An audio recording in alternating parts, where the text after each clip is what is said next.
ఏమండి, దేవుడు ఈ మాటలు రాయించాడు. గమనించండి, నా కుమారుడా నా ఉపదేశమును అంగీకరించుము.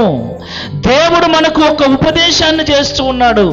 ఏమని చేస్తున్నాడు? ముఖ్యంగా పురుషులకు చేస్తున్నాడు. పురుషులు అంటే ఎవరు? మనమే. పురుషులకు చేస్తున్న మాట ఏంటంటే, నా కుమారులారా మీరు జారస్త్రీ ఉండు ఛాయలకే వెళ్ళొద్దు. ఎక్కడికి వెళ్ళొద్దంట? ఎక్కడికి వెళ్ళొద్దు? జారస్త్రీలు ఉన్నారు లోకంలో. 5, 6, 7 ఈ 3 అధ్యాయాలలో జారస్త్రీలు మనకు కనబడతారు. సామెతల గ్రంథం 6వ అధ్యాయం 24వ వచనం, చెడు స్త్రీ యొద్దకు పోకుండాను పరస్త్రీ పలుకు ఇచ్చకపు మాటలకు లోబడకుండాను అవి నిన్ను కాపాడును. ఏవి?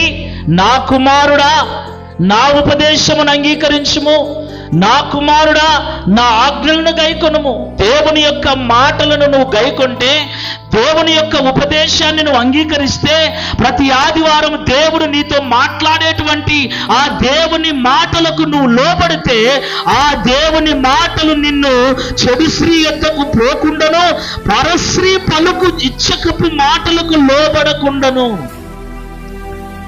ఒక మనిషిని లొంగ తీసుకోవాలంటే ఆడ మనిషి ఎట్లా మాట్లాడుతుంది? ఏమండి, మామూలుగా మాట్లాడుతుందా? మామూలుగా మాట్లాడేది భార్య. Praise the Lord. భార్య మొగుణ్ణి లాలన చేయదు. చేస్తుందా? ఏమో మీరు చేస్తారా? మా నాయన మా బుజ్జి, నువ్వు ఈరునివి శూరునివి మీరు అంటారా? ఏ భార్య ఏ భర్తను లాలన చేయదు. ఏ భార్య ఏ భర్తను మురిపించదు. ఏ భార్య ఏ భర్తకు మాయ మాటలు చెప్పదు.